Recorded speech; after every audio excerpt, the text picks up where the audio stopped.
All right. You ready, Madam Clerk? Okay. Welcome, everybody. It's a wonderful Tuesday night, September 1st, 2020.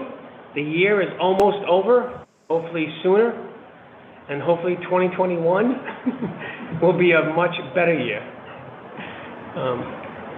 Welcome. This is the City Council Committee on Finance. We're going to begin the festivities this evening. I'm going to ask the clerk. Madam Clerk, can you do the roll call, please? Chairman Leosi. Present. Vice Chairwoman Ryan is absent. Councilman Castillo. Present.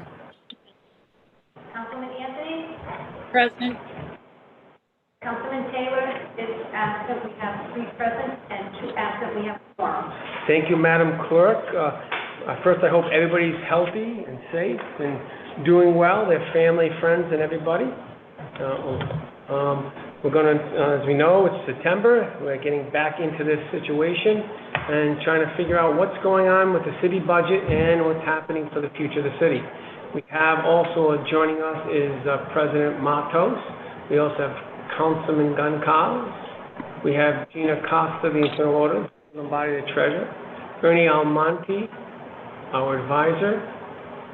We have, I'm missing, we have Councilman Kerwin also present with us. Thank you all for attending. And then why don't we start from, I guess what I'd like to do is, why don't we just make it, let's go for, make a motion to continue items 1, 2, and 3 at this time. There's a motion. Motion by Councilman Castillo, second by Councilman Anthony, correct?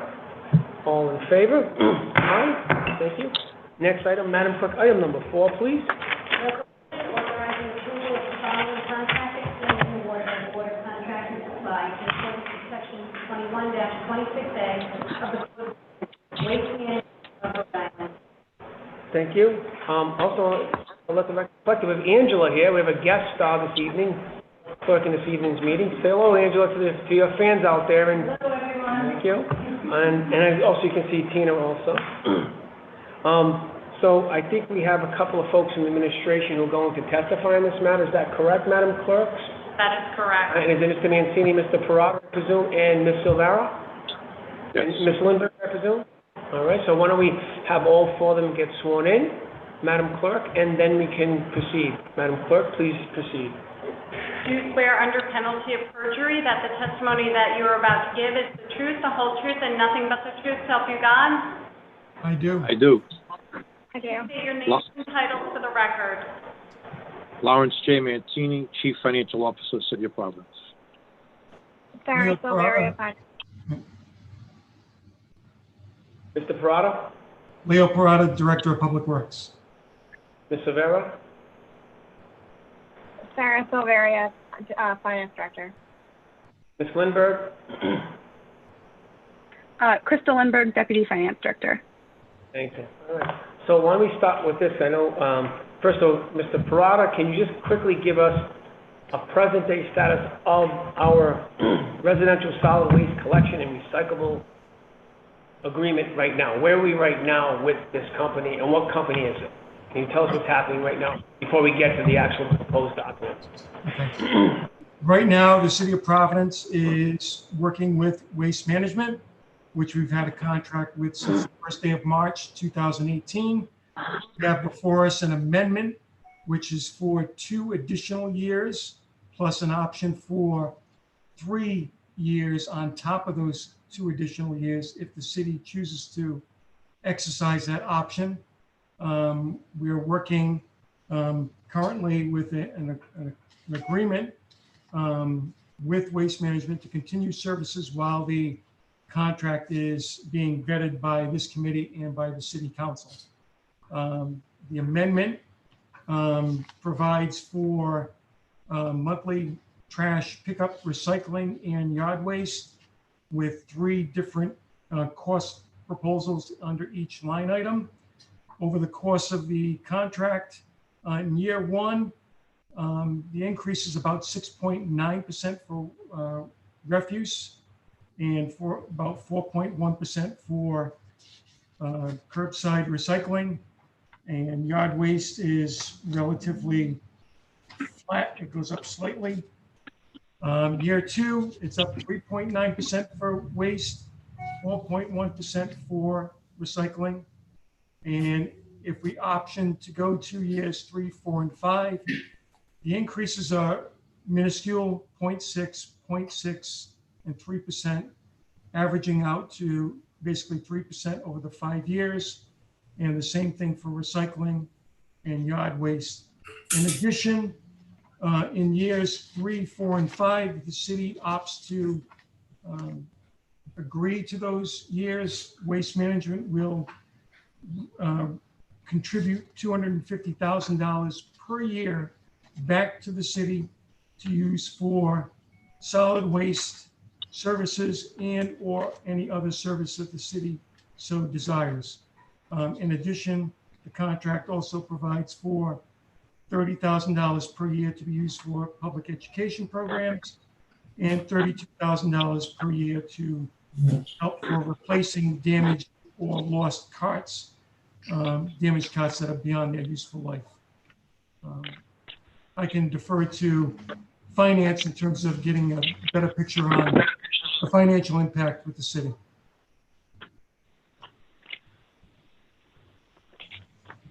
Thank you, Mr. Farrar. So, Mr. Chairman, we had testified,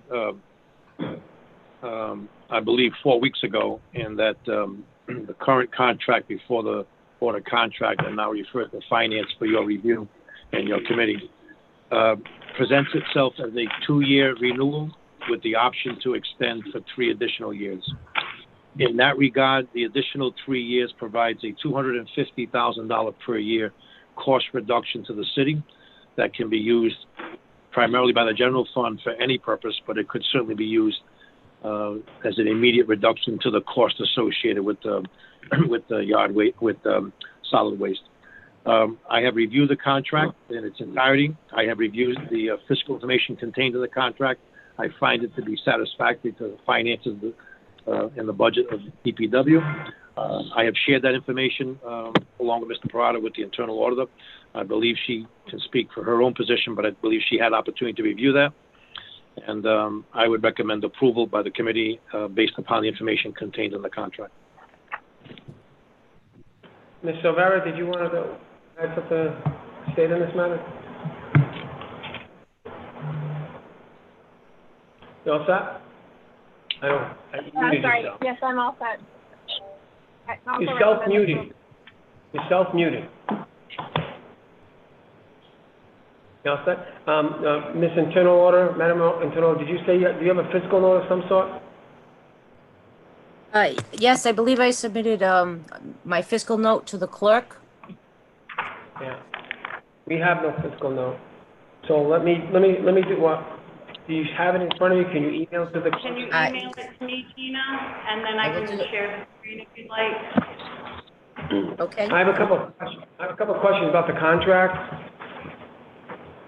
Can someone lead me to the portion of, one of the things that I was thinking about is tomorrow morning when the garbage trucks come around my neighborhood,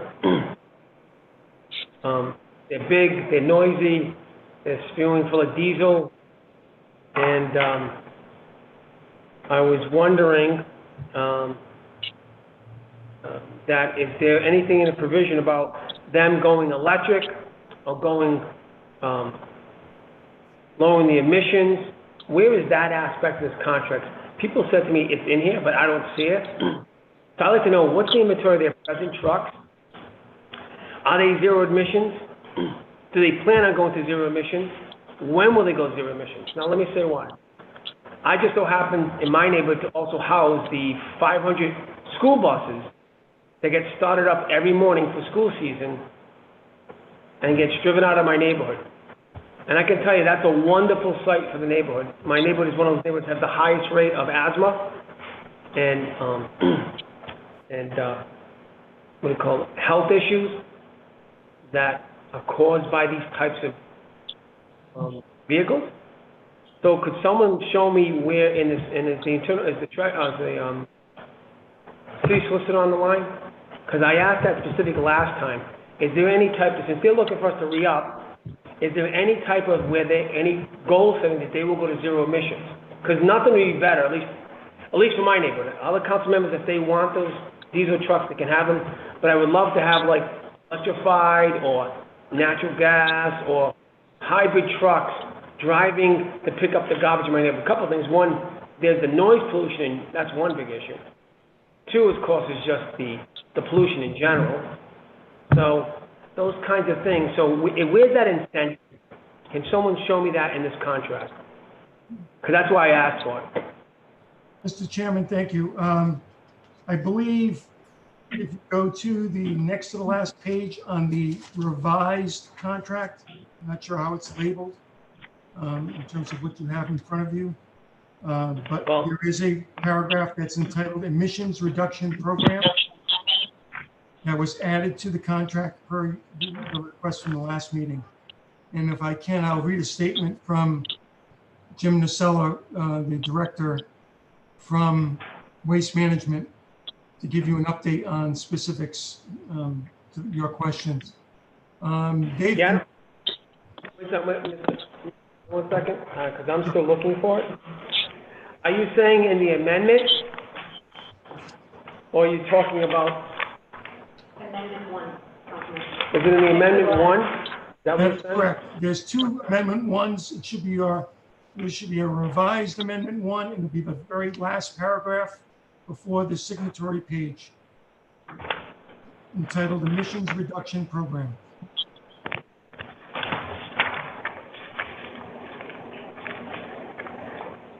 All right. So, because I have two amendments here. So, are we going? Is what we're going to be approving is? I have two amendment 1s. I have one that has my request, because it looks like you guys negotiated it in. Is that correct? That's correct. Are we going to withdraw this amendment 1, and we're going to go to the other new amendment 1, which has the emission statement in it? Is that what's being requested? I just want to make sure I understand. Yep, that's correct. Okay, so can you go through that? Can you tell me what that says, and what does it mean to us? What does it mean to the constituent that lives in my neighborhood? Okay. So basically, Waste Management primarily uses vehicles that are operated and powered by compressed natural gas. And in support of that, they are phasing out any remaining diesel vehicles, and they will achieve this no later than the 4th year of the contract, if extended. To give you an idea where they stand right now, they operate 20 plus vehicles per day collecting in the city under our current agreement. And generally speaking, they have 90% of the vehicle that is operating being powered by compressed natural gas. There are remaining 10% are powered by diesel, and on occasion a spare vehicle has to replace a CNG vehicle that may be out for repairs, etc. So they anticipate replacing the remaining diesel-powered vehicles in the fleet over the next 2 to 4 years. So they're committed to doing that, which would be, a much cleaner operation, better for the city, better for the environment.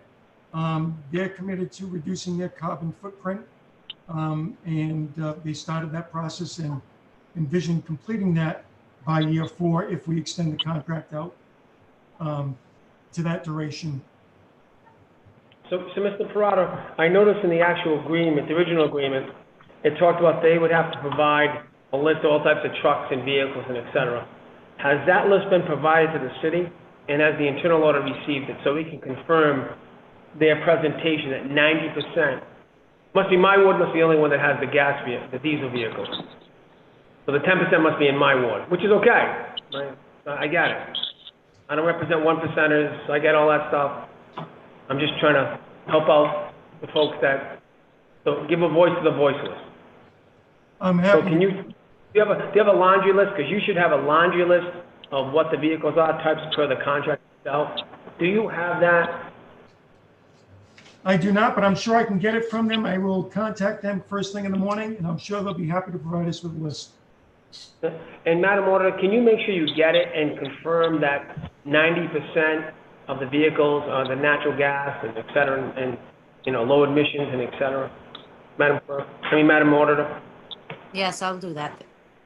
Thank you. So then I guess, Madam Clerk, what is before us right now? Is it Amendment 1? Is it the agreement in Amendment 1? And if it's Amendment 1, then I think I have to do a substitution. So can you tell me what exactly is been submitted, so we make sure we get it right? So what I was given was the contract, and I believe there are 2 amendments. Is that correct, Leo, that were sent over? Right, it is the second amendment with the language, obviously pertaining to emissions Because I'm reduction looking at- program that needs to be presented before the committee. The first amendment did not have that language, which was requested by the committee. You have to go to the second last page.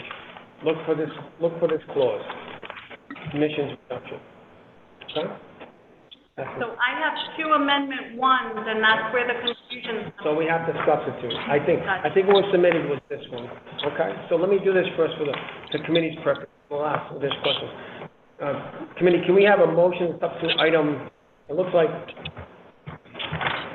well, agenda number 4, substitute this amendment 1 with the new amendment 1, which has the emissions reduction program language. Can I have a motion to that effect?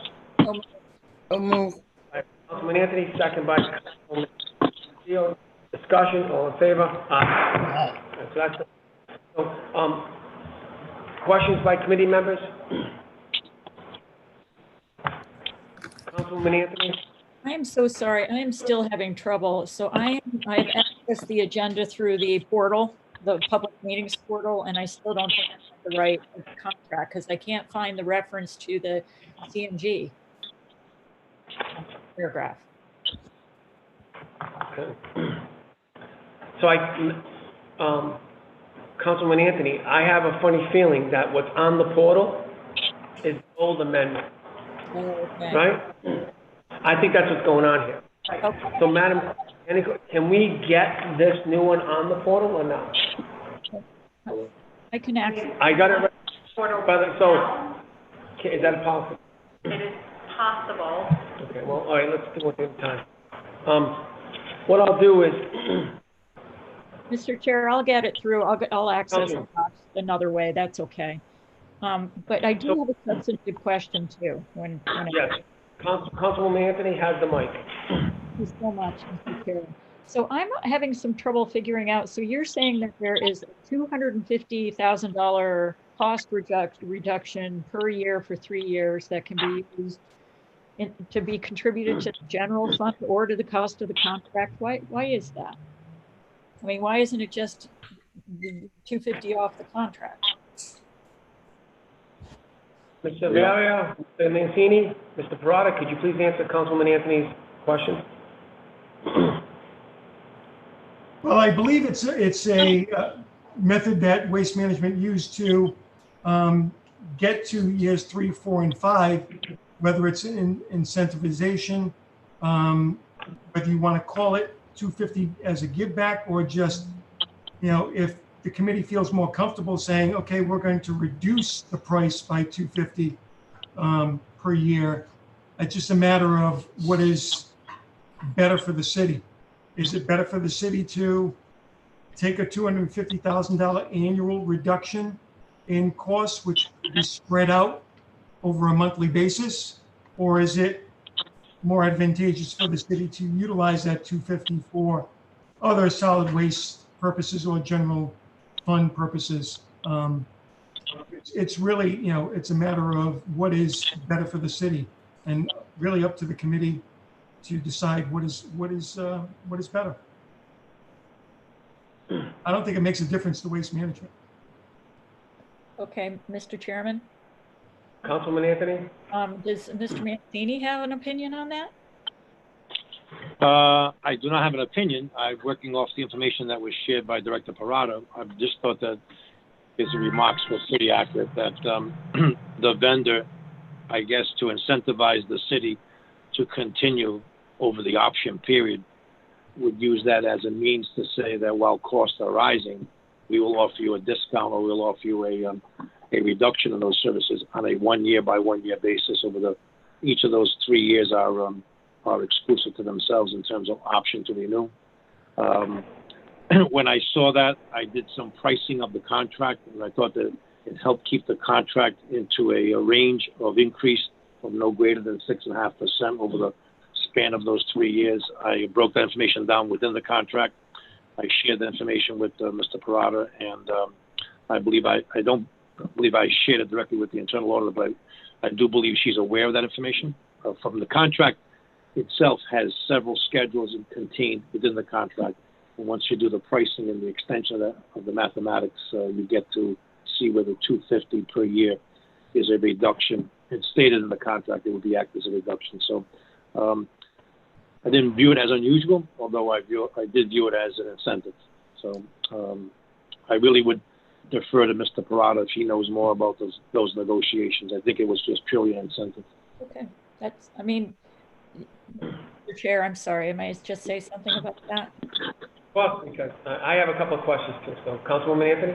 Okay, I just was bringing this up because it just seems to me that, while I appreciate the incentive payment, it just seems to me to be skewing the price. So I guess I would wonder, why wouldn't we as a committee just ask to have that $250 taken right off the price of the contract? It doesn't feel right for us to be taking this money and putting it elsewhere instead of reducing the cost of the contract, but I guess that can be a subject of discussion. Great question. So, Chair, can I clarify one thing? Madam Clerk. So the reason, and I just want to use Councilwoman Anthony's mind, the reason she can't find it on the portal is because this is the first time we're seeing this. They were never submitted at the last meeting because they weren't available. So that is why nothing is out there. I don't want anyone to think they're crazy.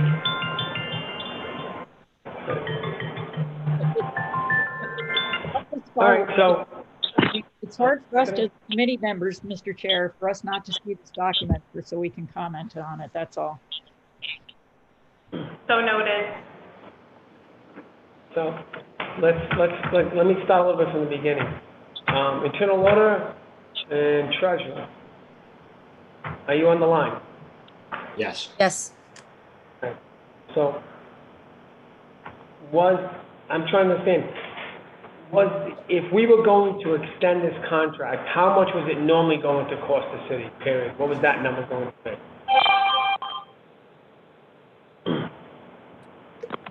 Anybody know? Do you know?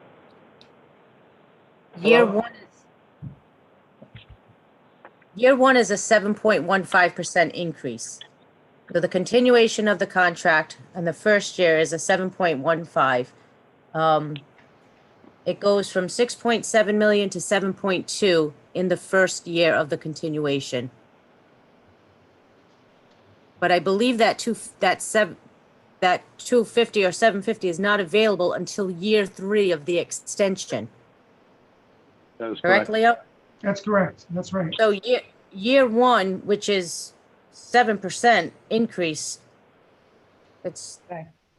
there's your 750. You already paid for it in year 1. Are you saying 750,000? Mm-hmm. Is that what you're saying, folks? Yes, the city will receive Okay, so 750. hang on, buddy. Hang on 1 second.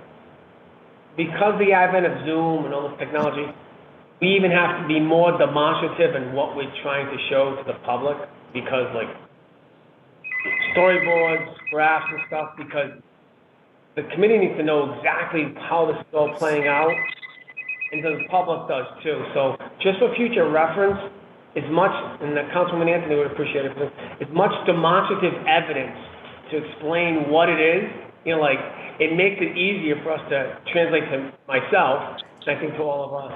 So I just want to understand. So presently right now, the contract ended, and we paid $6.7 million. Is that correct? A year for the first 29 months or whatever it was. Is that right? Can someone answer that? The contract began in February 1st of 2018. It was only 5 months. So that year was 2.5 million. And then the first full year is 6.5. Then it increased by 6.5 million. Okay. All right. Correct. And then it increased and by then- 3% in fiscal year 20 to 6.7 million. That was the end of the agreement. before they were to go for the continuation. At the Okay. continuation, the first year of the continuation or the amendment that's in front of you, that first year is a 7.15% increase. The second year is a 3.9% increase. Then you get the 750,000 if you continue to year 3, which is less than a percent increase in years 3 and 4. Then the final year. Now, hold on, but Gina, when I'm reading this, I don't think you can go that far. The original terms of the agreement says,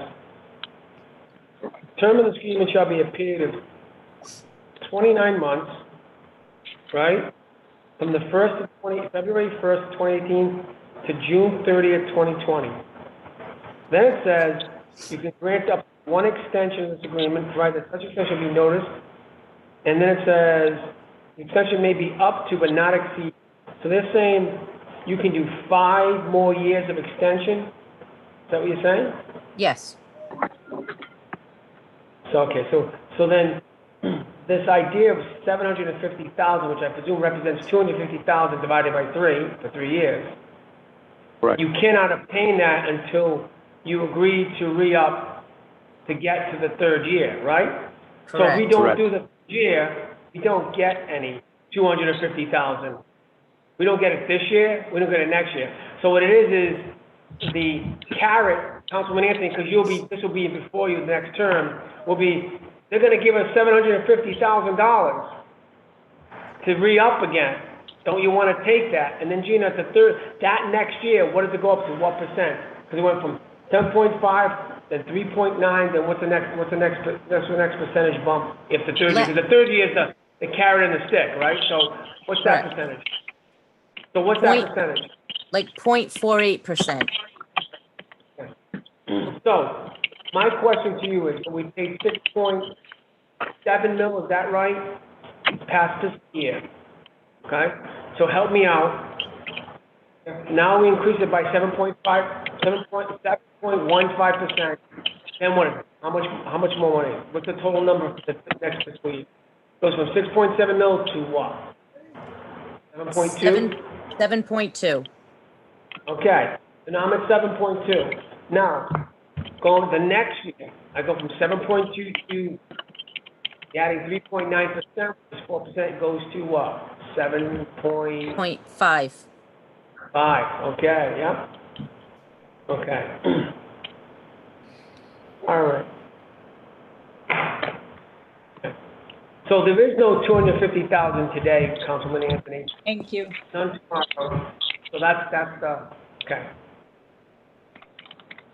So that's really not relevant to the conversation, okay? I guess the real question is, would you just rather do a 3-year contract, right? And then you get your 750,000, you minus it. I'm just going out you know what I'm saying, Councilman Anthony? Like, I said, if we want the 750, then the question is, why are we doing 2 years? My question, what was the thing, just 2 more years versus 3 more years? Someone explain that? Because I wasn't part of the negotiation.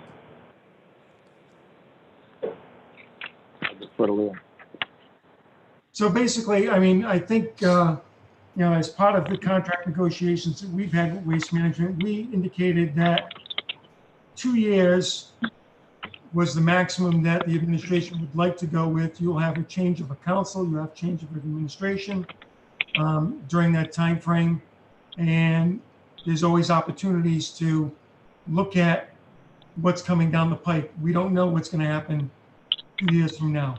So it gives the city and the new administration, the new council, the ability to look at other options. And with that in mind, I think they said, okay, if we present you years 3, 4, and 5 with a discounted rate, will that incentivize the city to go with us for years 3 and 4 and 5? I said, you can present that obviously in the contract, and if the city does decide at that point in time to extend it, they know what they're buying into.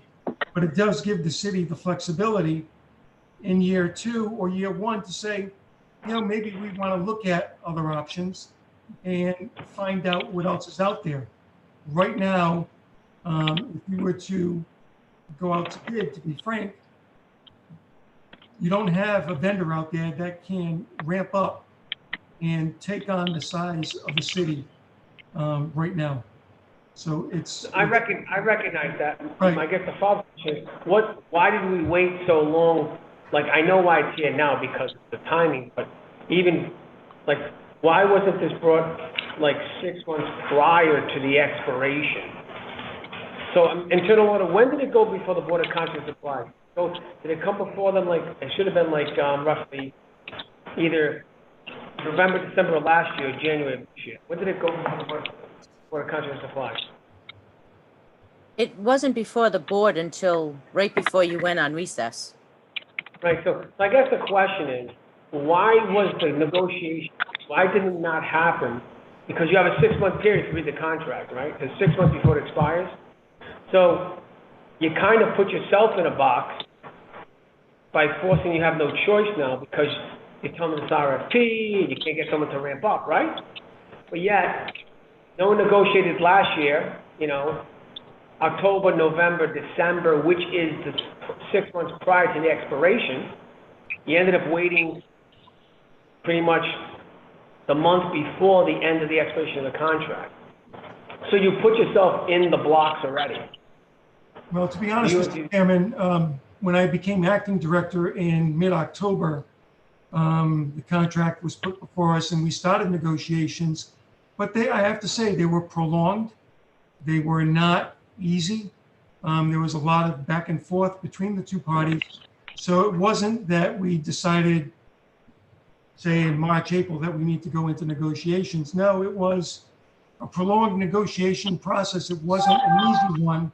And we finally came to a resolution, and it was sometime in late May, June, that we finally hammered out some language that was amenable to both parties. It wasn't something that I don't think either party said, yeah, this is what we're looking for originally, but this is, I think, what came out, and I think is probably the best result for both. With that said, then can you tell me, because the contract parameters, the original one is pretty straightforward. So can you tell me what exactly changed between there and Amendment 1 that you're amending now? It sounds like you told me you had some intense negotiations going back and forth. So my question is, what this says, the agreement that I'm looking at is pretty straightforward. It doesn't look like there's a lot of movement. So can you tell me what was the negotiations all about, and what did the city gain from these months and months of intense negotiations? What was originally in the contract and what was changed in the amendment? Because that's going to tell the story, right? So can you tell me what happened? Can you give us specifics on that? On internal order, can you give me specifics? The biggest sticking point for us was the length of the term. They were very desirous of having a full 5-year committed contract, and the city was not. We were more desirous of having something short-term that gave us more flexibility going forward, so that if we wish to go out to bid at some point in the future, we have the ability to do that and determine what the new field will be in terms of suitors. Because if we say we want to go out to bid next year at this time, and we know that a year in advance, someone can get ramped up to take on the city of Providence, that gives someone that ability to do that. If you are tied into a 5-year contract, you're tied into a 5-year contract. You can't do that. This gave us the additional flexibility that if we wish to change midstream, we could do that. And then we can compare what does the new contract with potentially another vendor present us versus what we know, what we have with Waste Management. And we now know that if we opt with Waste Management with years 3, 4, and 5, we also know that there is an incentivization to go back with them. Now the question will remain, will a proposal from another company beat that or not? So now we have the ability to compare something. If you went with a straight 5-year, you're stuck with them for 5 years. The city is, whether it's good, bad, or indifferent. I'm not making any, judgments here in terms of the quality or anything like that, but you have a 5-year contract. The city looked to have some flexibility. And I think basically we were able to achieve that. So this 2-year extension expires July of 2022?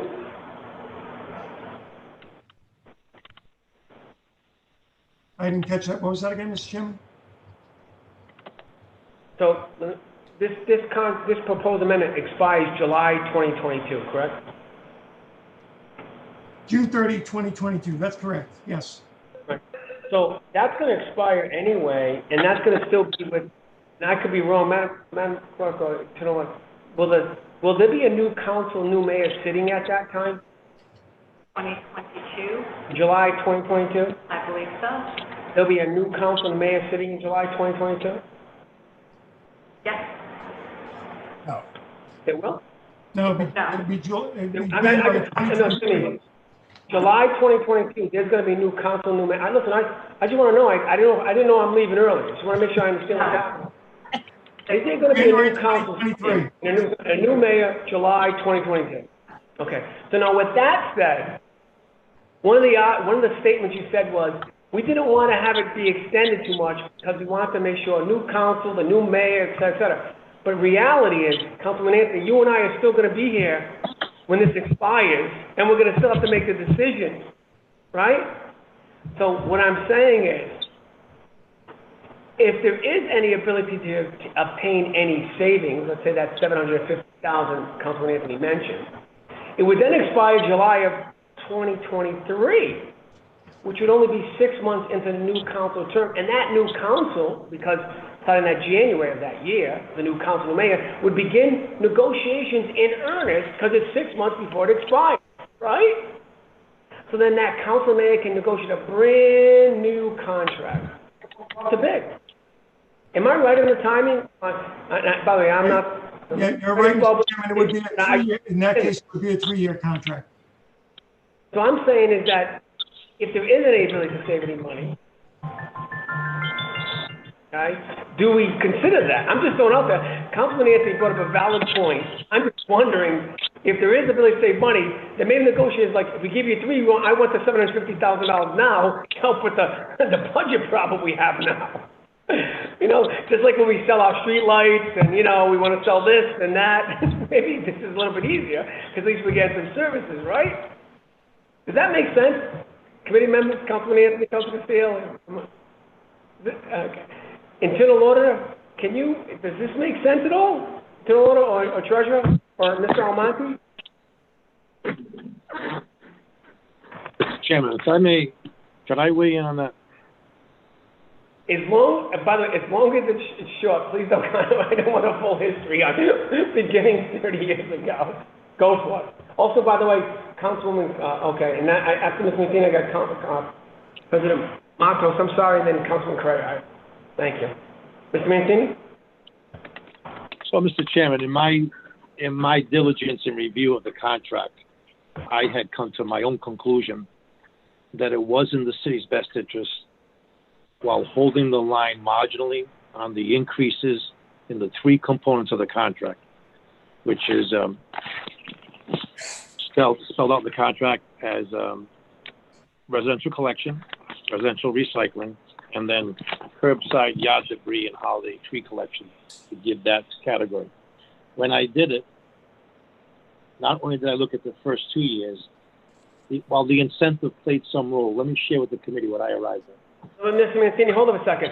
Please don't use the word incentive because there is no incentive in here. Okay, well let me hang on a second. Well, what's before us, and Councilman Anthony was actually spot on. There is no incentive. What's before this committee is 0 incentive. There's no $250,000 this year or next year. The only way that kicks in $750,000 is if there was a third 3-year contract. So please take the incentive conversation off because that just further confuses people and puts forward a wrong narrative. So let's talk about. While I won't use the word incentive, it would become it would behoove the city at the end of the second year of this extension, when looking at what's available to them under another option, to consider taking that option, given the fact that in the third year, year one of the option, there is a reduction in the increase of the contract. Let me finish my thought. The current FY20, which is the year of expiration, base year for all three services totals $6,666,900. This is what the contract would rise to in years 1 and 2 of the extension, without any incentive, because it's not there in those 2 years. It would go to $7,160,250. Yeah. The next year would go to $7,442,710. The third, fourth, and fifth years, if there was no incentive, if there was no option to induce, would go to $7,478,710, $7,528,555, $7,755,630. The total change over the 5-year period, not including any option incentive or inducement, changes the contract by 12% over that entire 5-year period, or an average of 2.4%. When you include the reduction in years 3, 4, and 5 of $250 per year, it changes it to a 9% price change from base year 20 to the end of the 5th year. That number, the total money difference, is only $3.3 million, which represents a 9% change in the contract from the base year, or approximately 0.019% per year, roughly 2%. In that light, are you advocating that we should be going for a 5-year contract? That's I'm advocating to extend the contract by 2, and certainly if we're already there, I don't think we can do better than 2% price increase containment, along with an incentive that is waiting for us. And I apologize to Councilman Anthony if that word is upsetting him, but it is meant. It's meant, Mr. Chairman. The incentive only will come to us for a 3rd year, right? What was related in this committee was that unless we do 3 years, then we get this incentive of $750,000. Yeah, but it's, Mr. Chairman, like any good negotiation, it's meant for the company to retain us as a client, as a customer. I agree with you. And I can see the wisdom of that. Now, so I'm saying is that, why don't we consider doing a 3-year contract?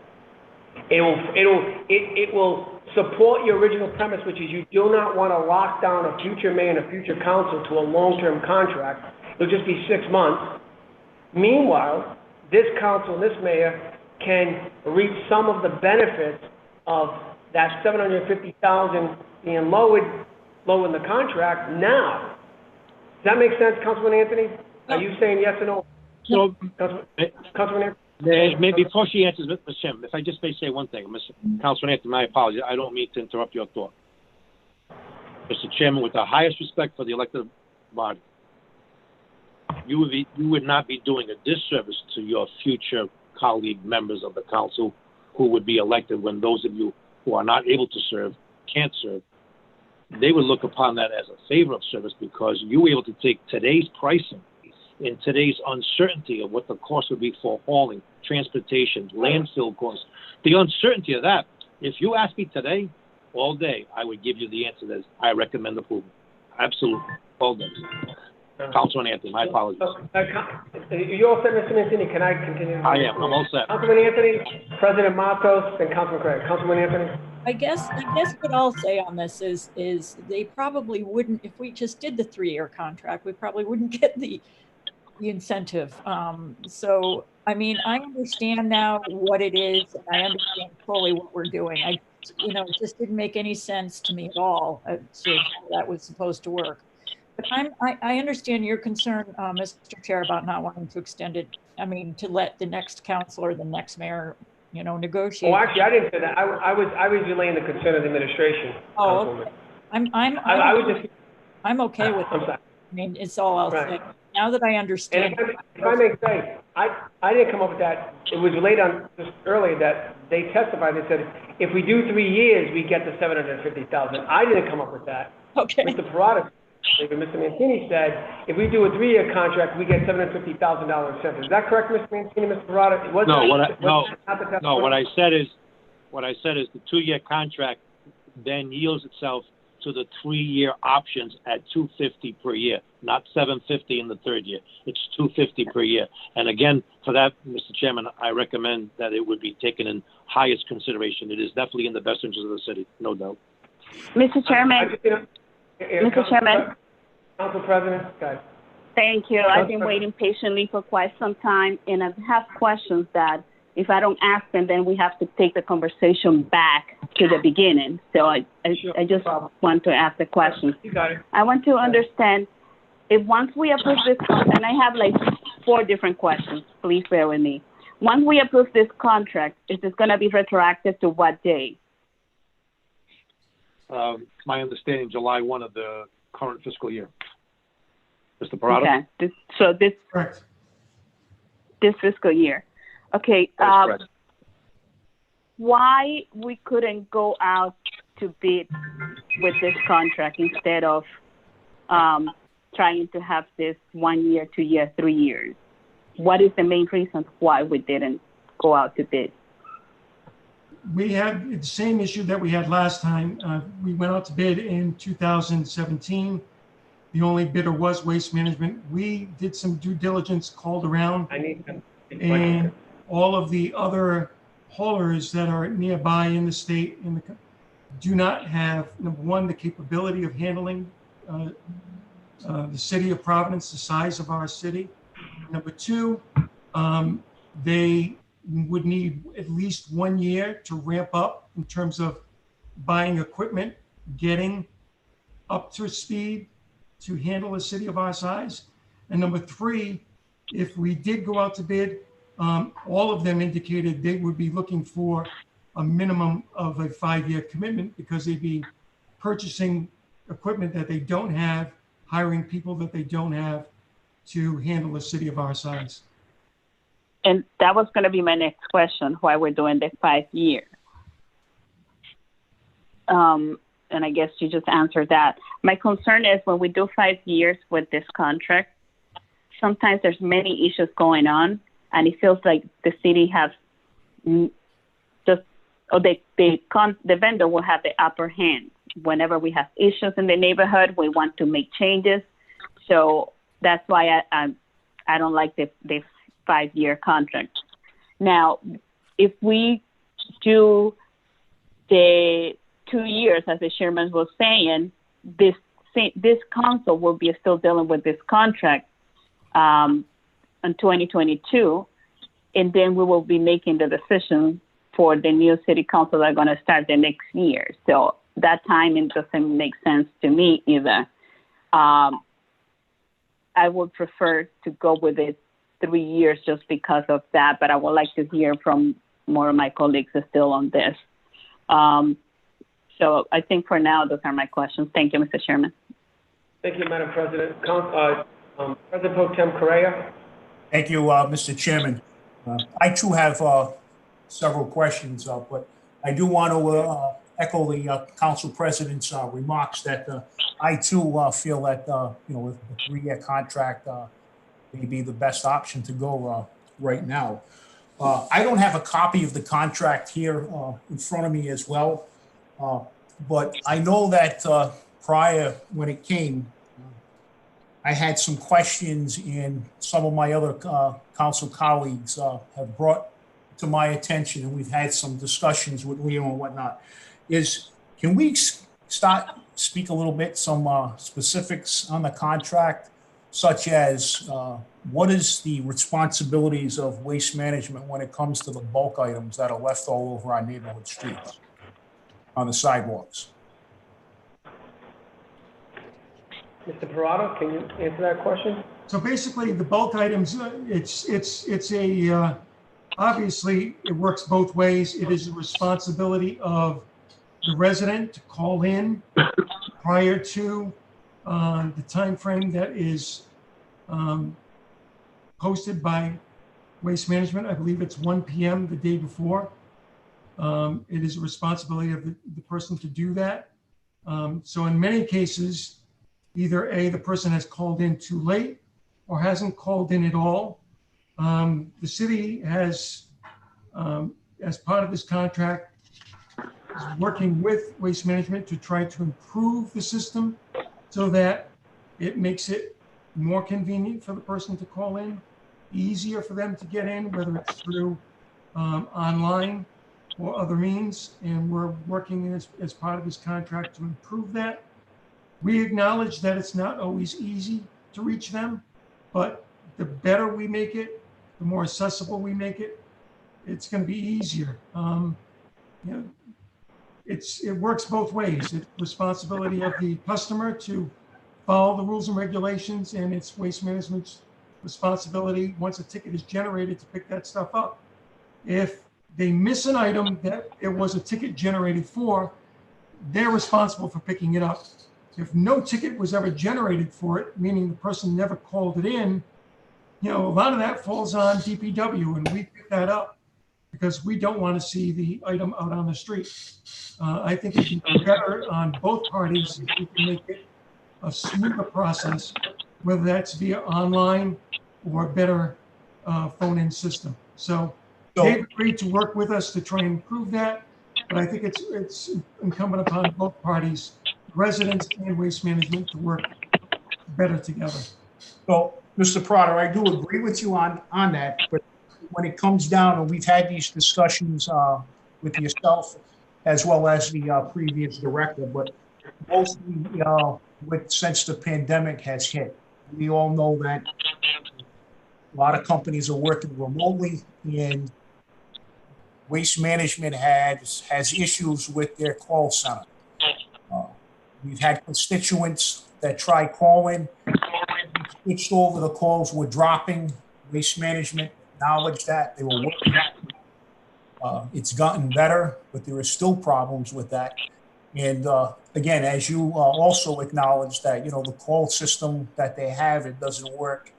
And I was told by the previous director during Public Works meetings is that when the contract came up, we were going to see if they could do something online where a constituent could go online and file their request through online rather than try to get through the 1-800 number, sit there for 20 minutes to a half hour on hold, and then you get your call dropped. So I think this should have already been added into the contract on that, regarding the bulk items.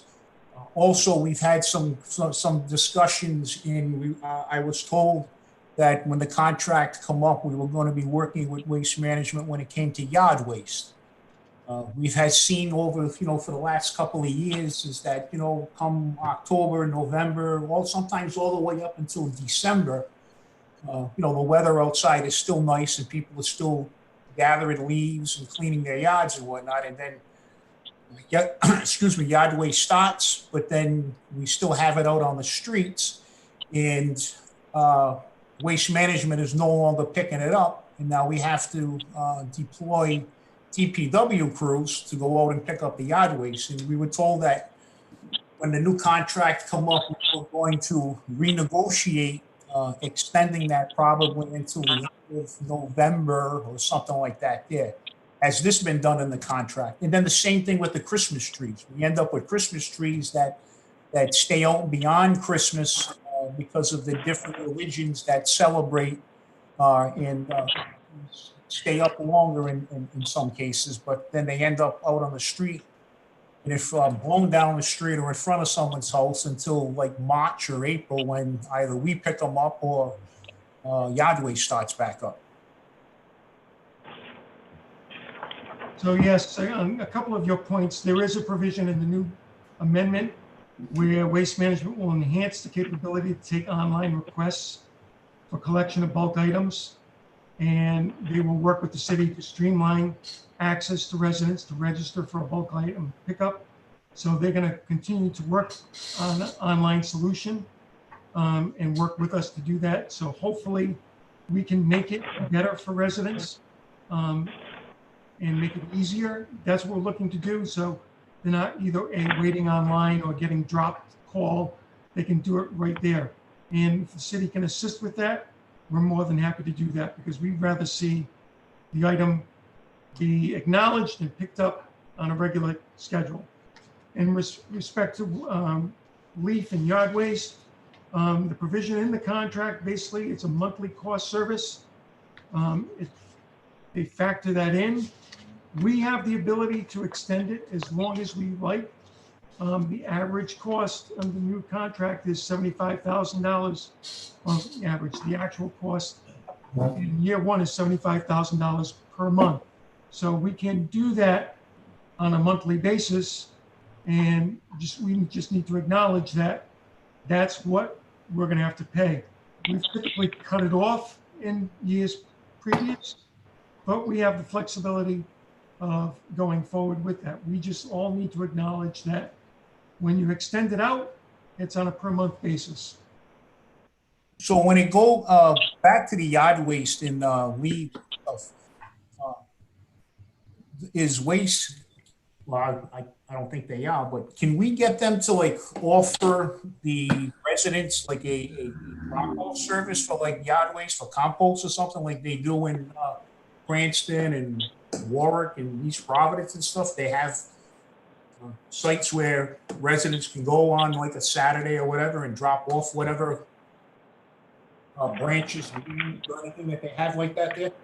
Well, that wouldn't have to be done through waste management. That would probably have to be done through the city, and we would have to figure out in coordination with our other departments, divisions, whether it's parks or someone else, where a suitable site would be, how it would be maintained, monitored, controlled. Because obviously, a lot of people have very good intentions and they'll drop off legitimate yard waste. But what we don't want is someone dumping something off that is other than yard waste and contaminating a site and creating another problem for the city. So I think that's a great idea. I think it's something that the city should strive to do. But obviously with it, there's consequences to everything. So I think we need to think it through very carefully and make sure that if we're going to do it, proper controls are in place so that we can monitor what people are dropping off, so that we're not getting, a situation where someone who may have not good intentions has a bag of yard waste on top, but something else is mixed in, trash or something else that we don't want in a compost pile.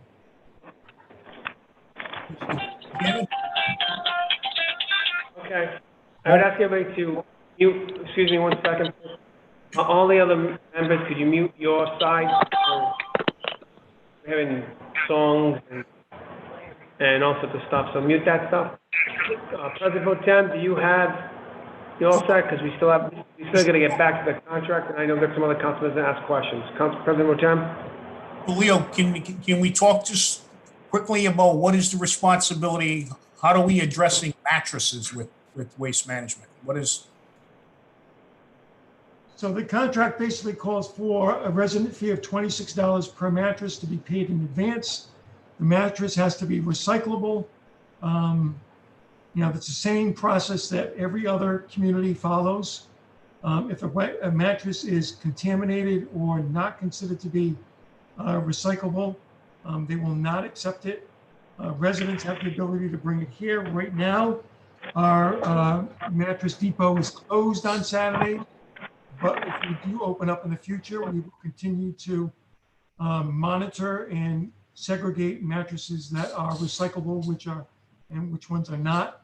Right now, basically, even with people dropping them off illegally, but dropping them off on a Saturday outside the fence, this past weekend, we were able to recover over 100 mattresses, and only 50 were non-recoverable.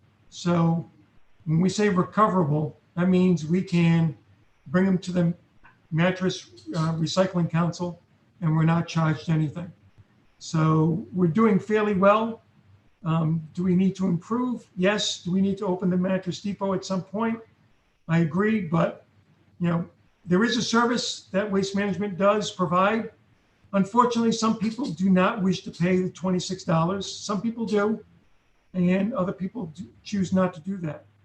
We can't force them to do it, but it is an option.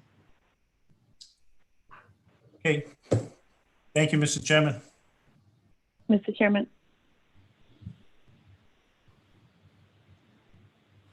I think the council president wants to speak, Mr. Chairman.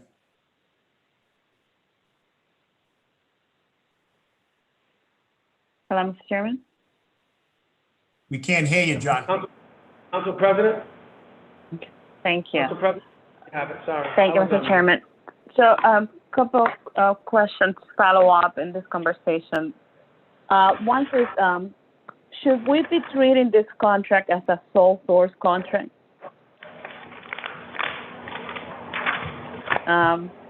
Leo, Larry, no?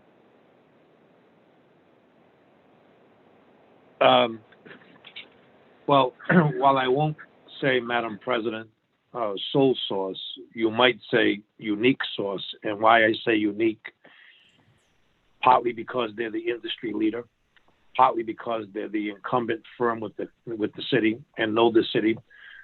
Director Parada testified earlier that just the ramping up of changes to this contract, including to Chairman Igliozzi's point and yourself, Madam President, about pollution reduction and noise reduction. Those changes alone will take a period of integration that perhaps this vendor would still need time and would do that perhaps far superior than any other competition who I probably think is lesser known and lesser equipped to do that. It's just my opinion, speculation. So I would say not sole source because there are other hauling firms that could be certainly who could bid, and whether or not we would have selected them based upon their ability for either past performance or all of the standards that the DPW would have required. You might say unique, but I would actually leave that to the discretion of the department and what they feel that this contract represents, and that it serves the needs of the department and therefore serves the needs of our residents. Waste management, clearly the industry leader, both regionally, locally, and perhaps nationally. But Director Parada, do you have an opinion on that? Yes, I concur with that. And I think, it's important to note my previous comments that, there aren't any other vendors right now that have the ability to take on the city because of our size. Can someone do it in the future if they're given the time to ramp up, to hire staffing and procure the necessary equipment? Yes, but that does take time on their part. And it also takes a commitment on our part, because if someone's going to do that, they're going to, in return, seek a longer term contract. They're not going to go out there and buy 20 plus vehicles, a fleet of 20 vehicles and personnel, et cetera, to take on the size of the city of Providence and just say, we're going to do it for 1 year. And then, sorry, the next year you're not going to do it, because they need to do something with that equipment. They need to purchase it. They just don't have it in stock. So that's where the longer term commitment always comes in with a vendor dealing with someone of our size. We don't have that flexibility of a smaller community where it's easier for them to handle the trash and recycling. Leo, but it feels like we are in a catch-22. Like, we don't know what is out there if we don't go out to bid. We don't know if someone else can do it if we don't. In the meantime, then we have to figure out what measurements can we have in the contract to ensure that the city, as the client, is satisfied with the service. What can we put in the contract that if we are not happy with the service, if we have a way to address that through the contract? That would be one question. And then my final question is going to be about the mattress, Mr. Chairman. I know it's been taking some time, but so Leo, how can we make sure that we're satisfied with the service when things are not going well? How can we make sure that those things are addressed? Well, I think basically because you have really a 2-year contract with an option to extend for 3 years, after the first year, you still have the ability to go out to bid. And if you go out to bid, they can be a suitor again. You can say, we're not happy, we're going to go out to bid. And we have the option to say, we're going to entertain offers. And that gives someone else other than Waste Management the opportunity to present a bid, and gives them a whole year because we'll still have another year with Waste Management to ramp up, get up to speed, get the equipment, get the personnel that they need, and we can switch if we see that the pricing is competitive or better. But also it presents us the ability to say, we can do this and go out to bid, and Waste Management will know that. And sometimes knowing that makes the performance of the vendor that much better. So with that, within that 2-year time frame, we have the ability to go back out there and get competitive pricing. And then we can compare. We know what we're going to get if we extend out for 2 years, 3 and 4 and 5. We know what the incentive is. We know what the flat rate is. Another vendor may come in that bid and say, we can beat that. Or they may say, you know what? We can't come close to it. But the fact that we went out to bid may be a signal to Waste Management at that time that maybe we're not quite as happy as we should be, and that may improve their performance. This contract gives you that ability to do that. Yeah. Well, so in that case, then I think we should just do 1 year, so that way we have time to see what options are there. I also wanted to ask you in regards to the mattresses, which Pro Tem brought up. Honestly, I have never been happy with our policy of charging our residents to get rid of mattresses. I think that it just contributes to the illegal dumping of mattresses in different locations in the city. How can we take this opportunity just to eliminate that fee, or at least lower it to $10?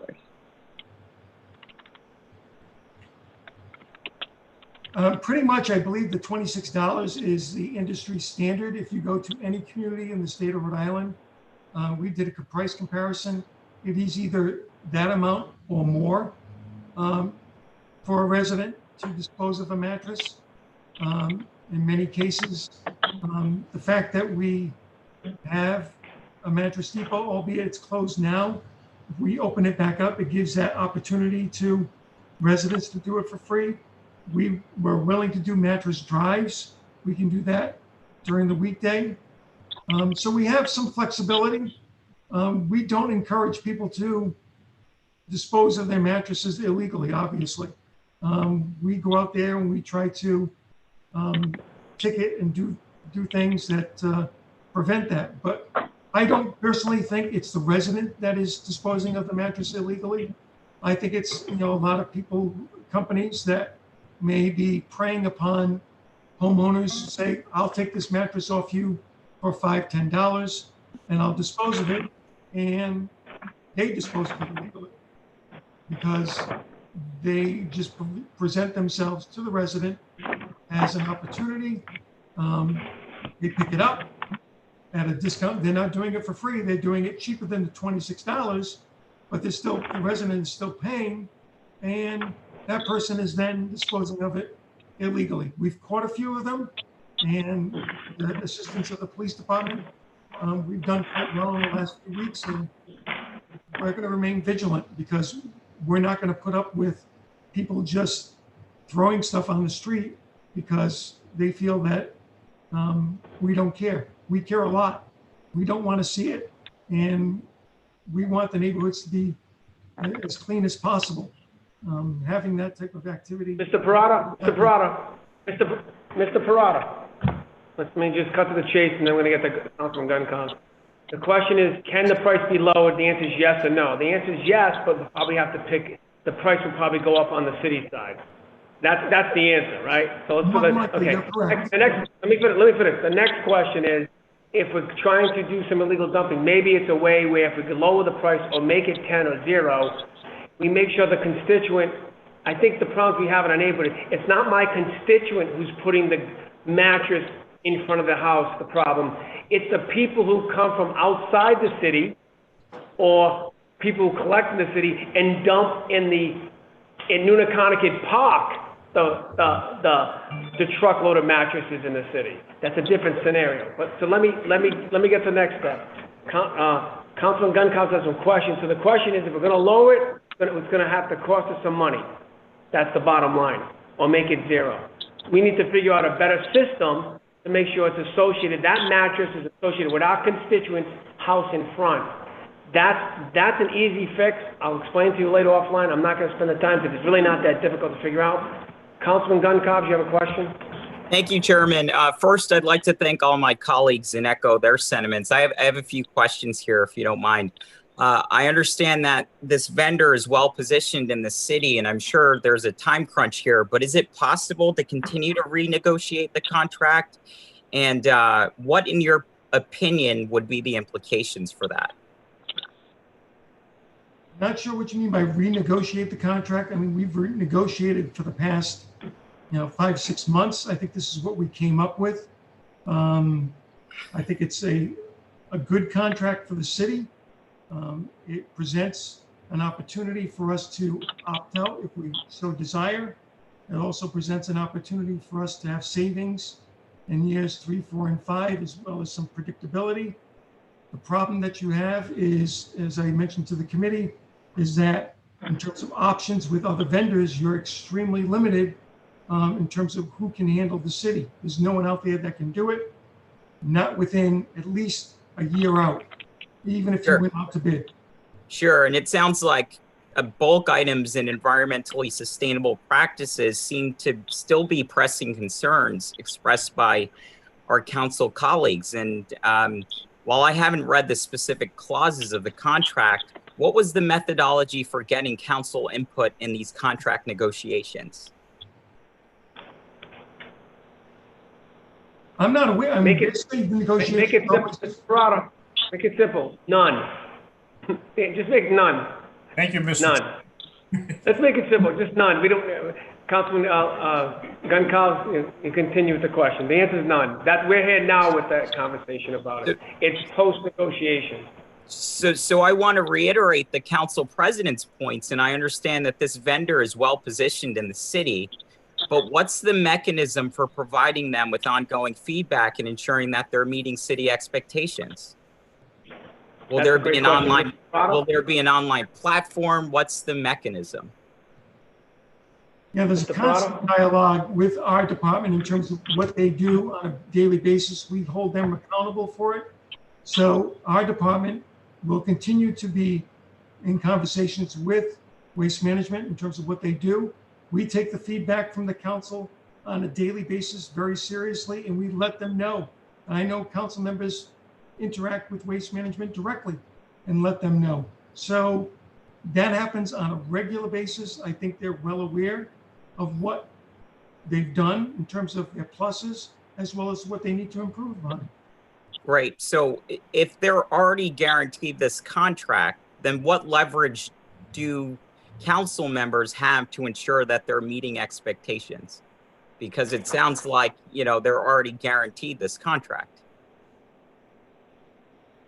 When you say they guaranteed the contract is up for discussion right now, is up to 2 years. That's the only guarantee. There's no guarantee for 5, and the city has the ability to go out to bid after year 1. So there's no guarantee that it lasts more than 2 years. Sure. And so how much, just curious, of the $35,000 in the DPW budget has been utilized for consistent outreach and education? This past year, we've done a tremendous amount of outreach in terms of recycling.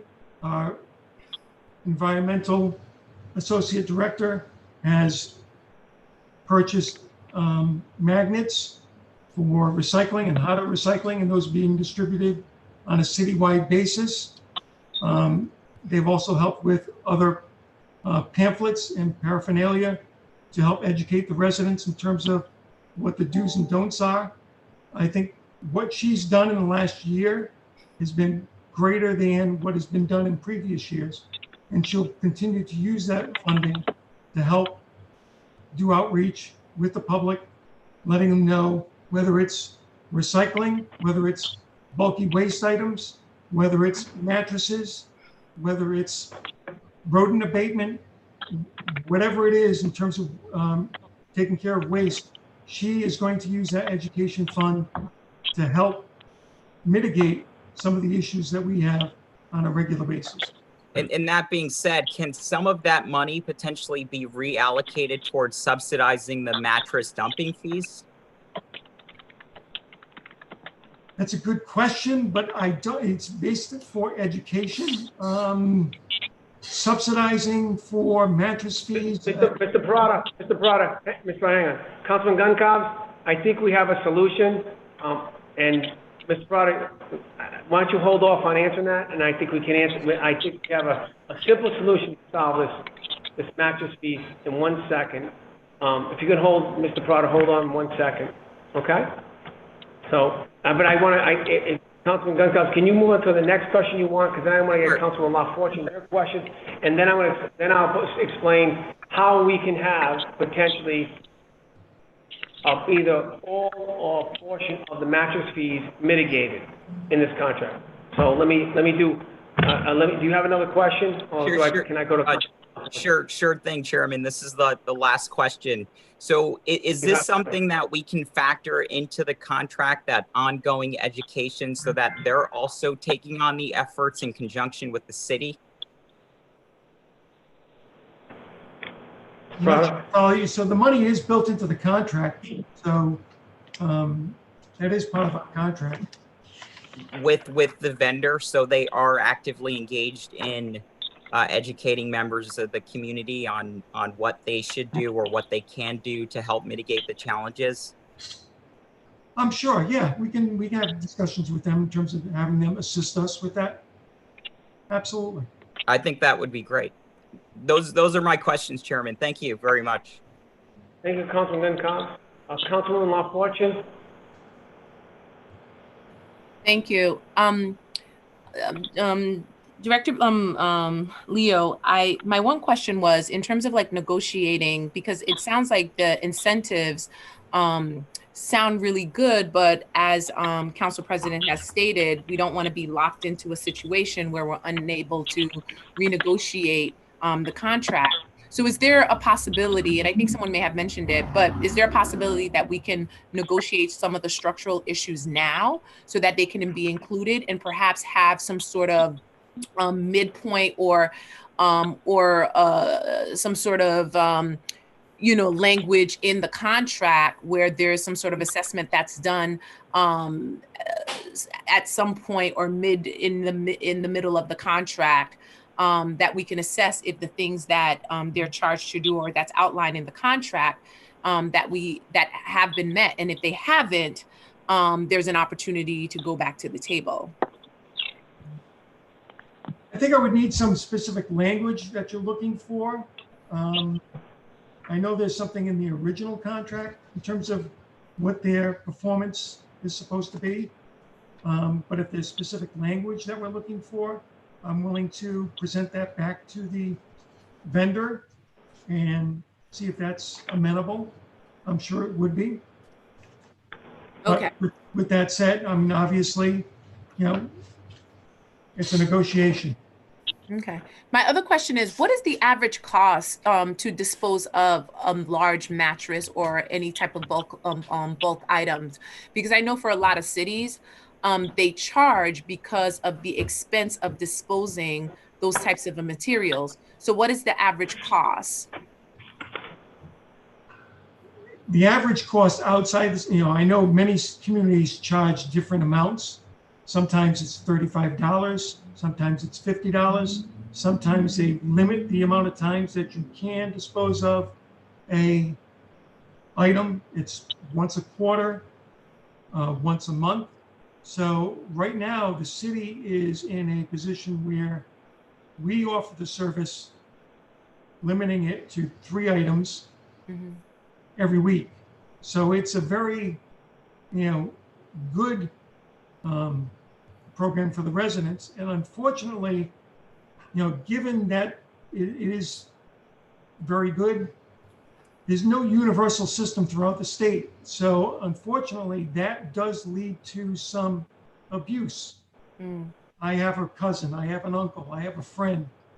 I live in Providence. They live in Cranston or North Providence or Johnston or some other community where they charge. Bring it to my house, they'll pick it up for free.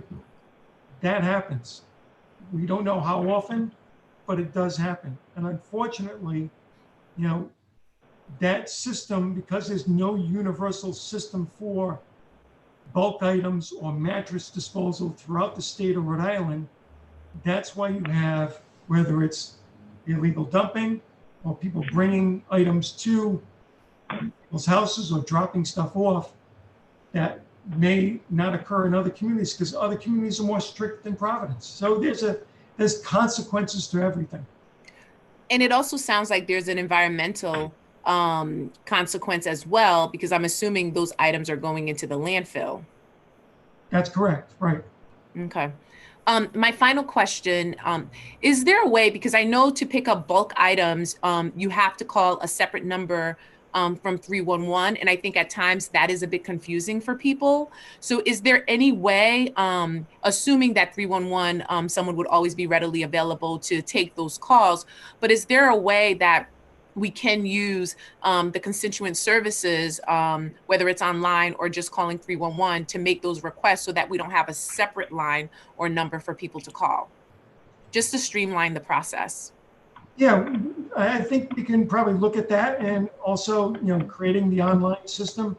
We want to streamline it so it makes it easier for the resident, so they're not either put on hold or they have to wait a while, or maybe get confused by a prompt, or impatient to, you know, to go through the prompts, or maybe not understand the prompts.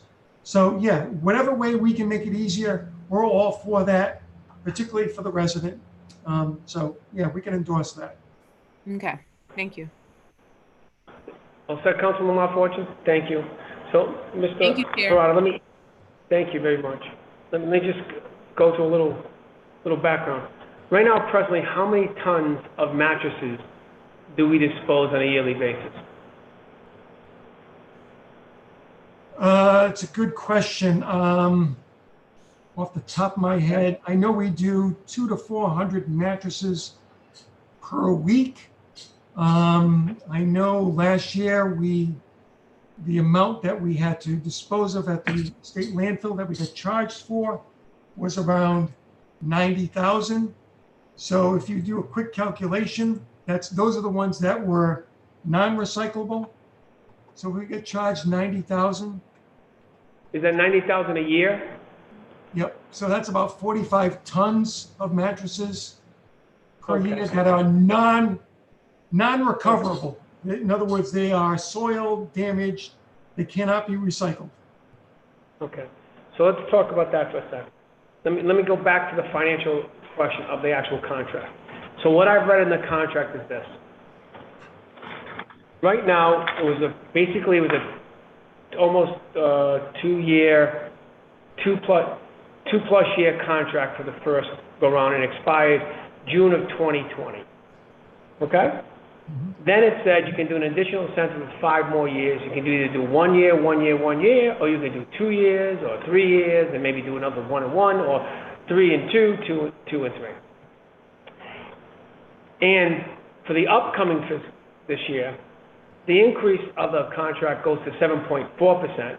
The second year is 3.94%. The third year is 0.48%. The fourth year is 0.67%. And the fifth year is 3.02%. So the next 2 years is the high point of the increase of this proposed contract that was executed in 2018. So the city doesn't really get any of the benefit per se until you get to year 3 in particular, and in 4 and 5, because the percentages are so low. Okay? And more importantly, and I just read the contract because I had to sift through, find this thing. It shows that in year 3, if we do a 3-year contract, although we're paying the 7.4 and 3.9, then it drops down to 0.48% on the third year. We then get $750,000. Now, you just mentioned roughly, for the sake of conversation, is $2,500 per ton for mattresses, and I did a simple mathematical equation. If we do a 3-year contract and say that 750 now will go to, just so you know, hang on, that can pay for 300 tons of mattresses, which basically is 100 tons of mattresses every year. which potentially can do two things. You can either make it zero or mitigate the cost even lower. Now, let's talk about the next problem you mentioned, which is I live in Providence. My cousins live in South County. I don't have any cousins. They live in Italy, in Germany, okay? And then behind me. So they come and they go, I got 5 mattresses. I know Providence has picked them up for free. Let me drop them off. So now how do I prevent that? Now how you prevent it? That we allocate at least X amount per resident. Meaning, if it's a household of 3, then it can only be 3 mattresses. It can't be 25 mattresses a year, right? And no different than you allocated a recycle bin and a plastic bin for each household based on what?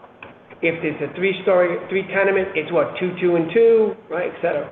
So there's a way in which we can at least mitigate some of that abuse, not that any of us are promoting it, but can happen, which is just an additional program. So what I'm suggesting to the committee, and just think about it, and the council president brought it up, is that a couple things happen. One of the main premises that the administration presented was they did not want to lock down the future mayor and future council for a long-term contract. Well, by doing a 3-year contract, we don't do that. Number 2, the new mayor and the new council will be able to begin negotiations in earnest for a new company or negotiate with this company for 2 more years, starting January 1st of 2023 of their term, and they'll have 6 months to figure that out on their own accord. So we solve that problem there. The next issue is, in order to get any kind of benefit from this contract, you got to get to year 3, because then the percentage is so low. An additional point is, if we're trying to mitigate the cost of the mattresses, which is a valid point, the way is that we use that $750 because it kicks in year 3. If we do a 3-year contract, we get $750, and then we use it towards mitigating or zeroing the cost or paying up to 300 tons of mattresses or 100 tons of mattresses a year. 4 or 5, I forgot what Councilman Guncow brought up. We can go back and negotiate because waste management, it is an incentive. I don't know if anyone understands, we're in the middle of a pandemic, we're in the middle of an economic crisis, health crisis, social crisis. All companies are trying to lock down their contracts as best they can for the next 2 or 3 years because no one knows what's going to happen. Internal order, right, it's $250,000 per year, but it says $750,000 if you do 3 years. That's what it says. So we could go back, and what I'm suggesting to the committee members, because right now we're in a month-to-month. Waste management isn't going anywhere. We're paying them, they're going to get paid. Maybe the thing to do is say, Waste management, this is what we like to do. Let's enter into a 3-year contract. We want negotiate more, $750 or plus. We want mattress to be either 0 pickup and use that $750 towards that for each year, or I did a simple number of 100 tons a year of free mattresses. And this way now we can address that, because we all know the financial tsunami is just beginning in the city of Providence. This time next year, we're going to see our family, our friends, our constituents really struggling. That's when the permanency of potential unemployment is going to be locked in. The permanency of whether or not you will have a job or pay for anything. So if we can do one thing at all, maybe we can at least address the mattress and the blight. And I forgot, council person I spoke to earlier that we talked about, I forgot who it was, and I apologize, talked about, one thing we can at least do during this horrific time, because it's horrific, is at least try to keep our city clean. So, committee members, what do you think of that? And I'll ask the council president also, of course. What do you think, committee, if we go down that path? And because we can do that. Councilman Anthony. Mr. Chair, I think my understanding is, okay, so we do 3 years, but we don't get the $750 the 3rd year, we get $250 the 3rd year. I mean, so no, Council, I just read it, and it says actually you get $250 per year for the 3 years. $250, it's $750. Starting year 3 starting year 3, I believe. It says we'll allocate $750,000 to the city of Providence for 3 years. I'm reading the contract. I am reading it also, sir. I just haven't. Oh, no. Do you see that? No? It's not to say remitted equally over the extended term of the agreement. So it does state it's remitted equally over the term of those 3 years. So it's 250 per year. Right. Starting now. So 250 times 3, 750. Okay. Starting the third year. And I apologize, I wasn't being flippant with you, Councilman Anthony. No, that's all right. That's okay. The magic seems like the magic year is the third year, and that kicks in the 750. Okay. Get it? So if we say we'll do a 3-year contract, they'll give us 250, 250, 250. So what I'm suggesting is use the 250 to pay for 100 tons of 3 mattresses. I'm fine with that, Mr. Chair, because I believed that, I just think that the incentive should be used either to knock the price down or to do extra services, waste management services. So I'm fine with that. I'm fine with the concept. I also am very respectful of the fact that the director, Barada, has been working on this contract exhaustively, it sounds like. And, I know he's doing the best he can. So I just would like to know what his opinion of the likelihood of success of that plan might be. I don't see an issue with using the money for the mattresses. We have the flexibility to use it whatever way we want. If that needs to be separate language outside the contract, that's fine. I think the only sticking point may be going to 3 years with an option to extend for years 4 and 5. I don't know what the ramifications will be in terms of pricing, what type of pricing Waste Management will give us. I'm sure it'll be slightly different and maybe a little bit better in years 1 and 2 and a little bit worse in year 3. I can't answer that. They already negotiated the 5-year percentages already.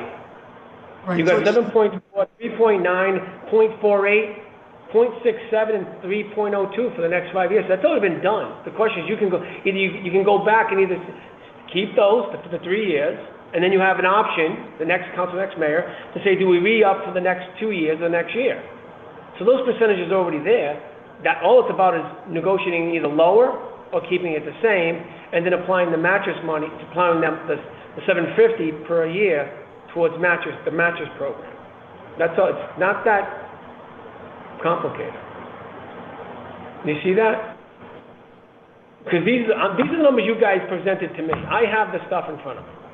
I just sifted through this thing, and this is what it says. And I'm going by what the representation is. So, Council President, do you have a comment on this matter?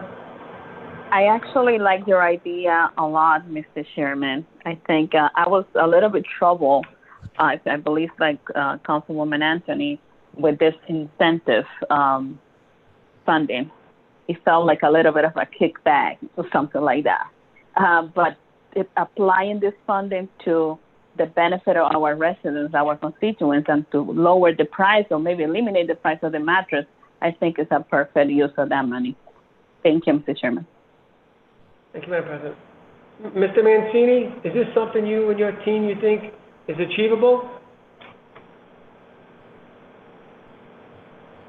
Mr. Chairman, to refresh, I was not an active participant in the negotiations. That was under the skillful auspices of Mr. Parada and perhaps his predecessor. And so finance's rule would be to review the contract for its monetary value, budgetary impact, and certainly to prepare testimony before your honorable committee. But I'm happy to work with Mr. Parada and your internal auditor to see, well, first of all, Mr. Parada, to see if there are other options or other opportunities with the vendor. I would have to ask the law department if that's within the purview of our right to do so. While this matter is pending before the Board of Contract, I don't know if that would present any kind of a legal challenge, but barring that, that does not. Hearing what the council's concerns are, and perhaps fashioning the so-called incentive or cost reduction.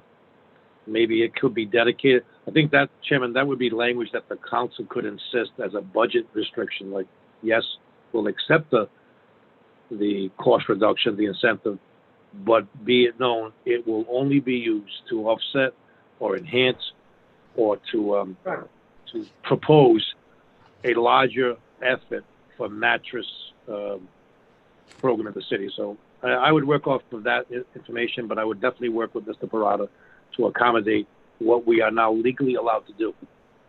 And the other thing, Mr. Chairman, I want to just say for the record, while this matter is pending, please be advised that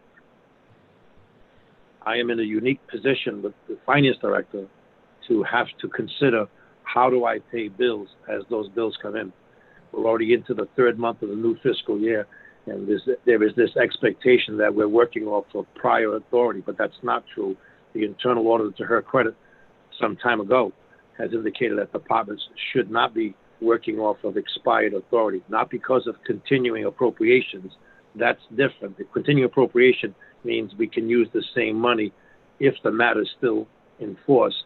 I have a slight concern, but with the council's understanding, and certainly with your finance affiliates and their understanding, we are obligated to pay the vendor. I would not want to have that caused by itself an interruption. That goes without saying. Of course, we expect you to continue to pay the vendor and continue that month-to-month contractual relationship. I think, if anything at all, this actually creates an incentive for Mr. Parada. Mr. Parada, I think, and fine committee members, I would suggest that we continue the matter. Mr. Parada, would you be willing? If you want, I'd be more than happy to go to the negotiating table with you. I played a negotiator on TV a couple of times. I'd be more than happy to help. Is this something that you would be willing to, move forward? And I think it looks like it's a win-win for everybody. The contractor potentially gets another year, but the city gets the money, the incentive, and also a mattress reduction or mitigation program for our constituents. So it seems there's a benefit for everybody. Is this something you would be willing to move forward and try to get squared away for the committee and the council?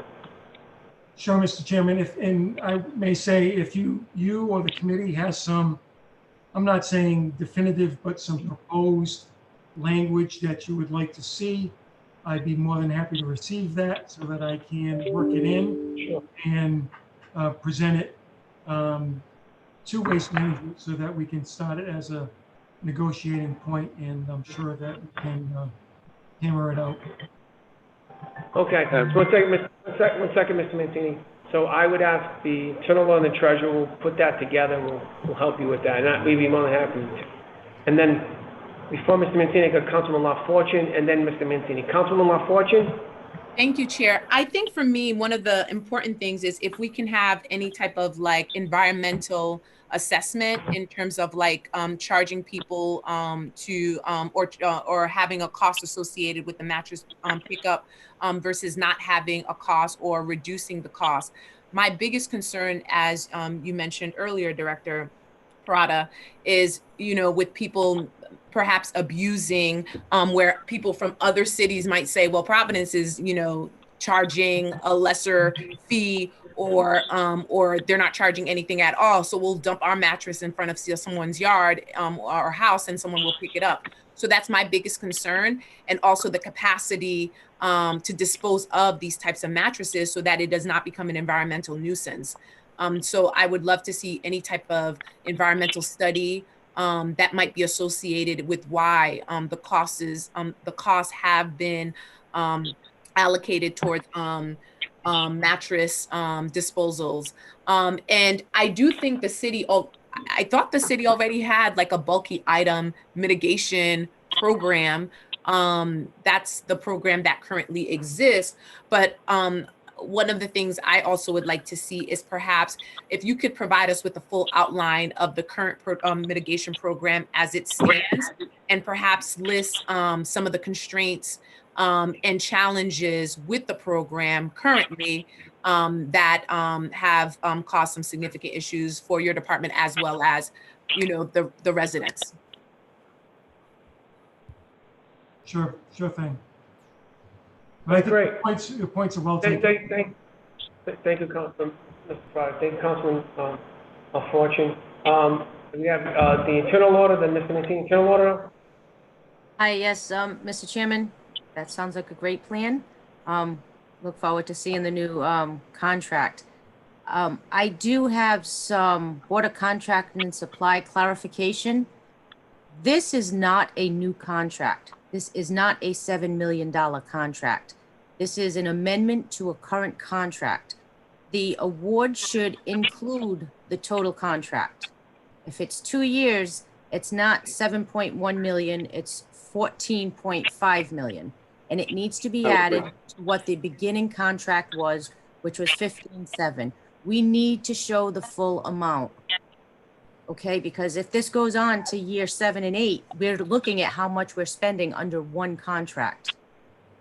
So. Mr. Prada, Mr. Prada, do you understand what she's just saying, that if we end up going to a 3-year contract or a 3-year contract, what is it you need to show the total amount? Because she's correct. This is actually, this is us exercising a clause in an existing contract with the city and the waste management, right? So she's looking for, make sure it's just clearer in the document that's presented. Mr. Mancini, will you be able to handle that, sir? Absolutely, Mr. Chairman, I fully support that. It's been my belief always that when there's a multi-year contract, the multi-year obligation should be stated in the letter before the board of contract, even though the annual appropriation can only appropriate 1 year at a time. We have subscribed by that. I know there are some inconsistencies when different departments write the letters, but I think the internal auditor would attest that we believe that is the absolute correct method in awarding a contract. Mr. Chairman, if I might, I just wanted to add my comment to yours and the committee, including the council president recommendation.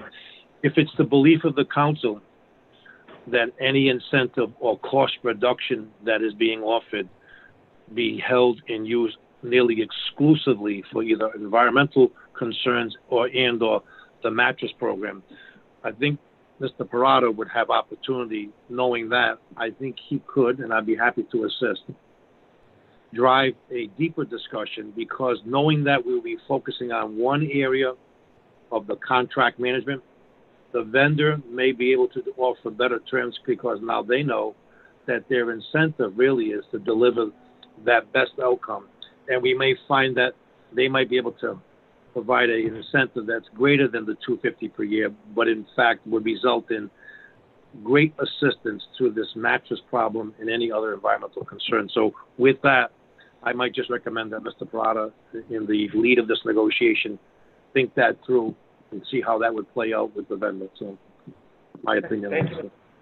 So I think there's no more further questions this time. Have the committee do a motion to continue this matter, and then Mr. Parada will come back with a new proposed amendment, I presume, with those parameters we talked about.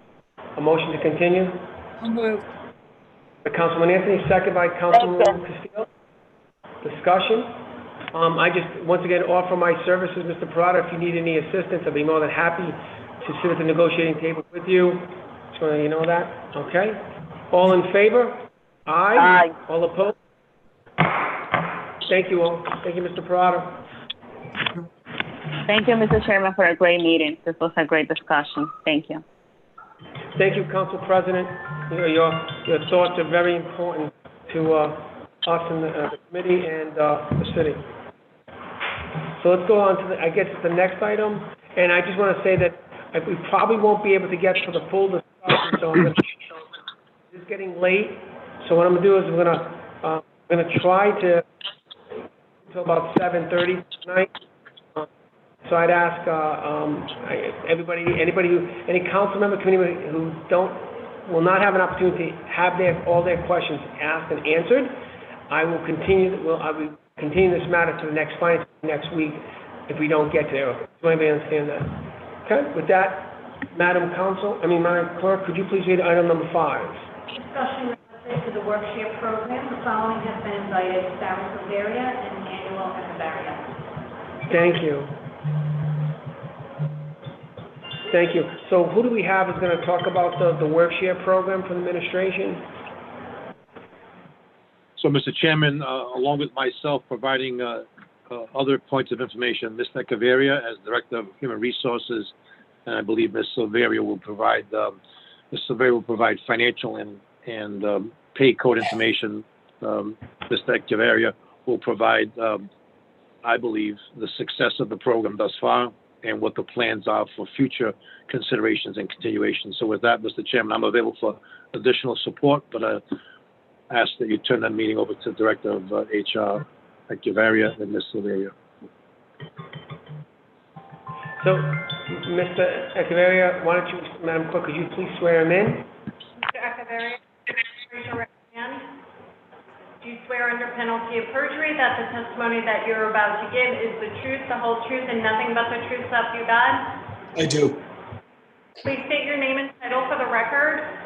Emmanuel R. Echeverria, Human Resources Director.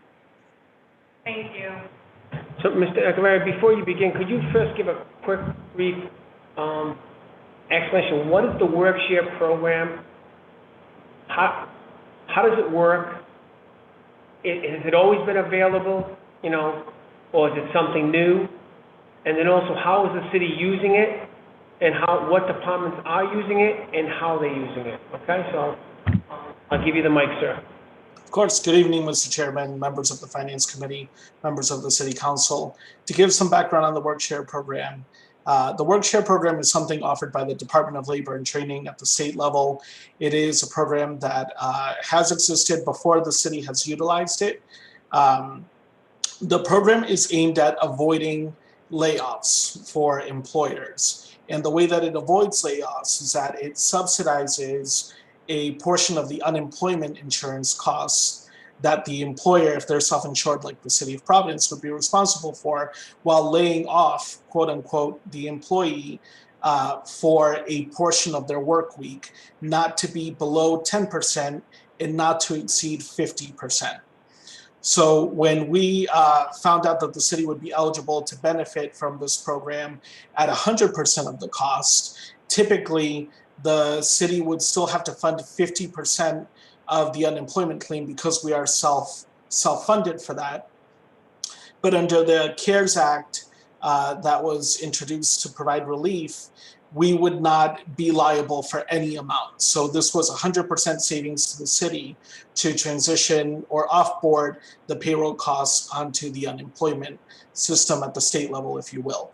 So we submitted our application to be effective May 31st, and we signed a memorandum of understanding with local union 1033, the largest clerical and labor union for the city, or the only clerical labor union for the city, that is set to expire on September 5th.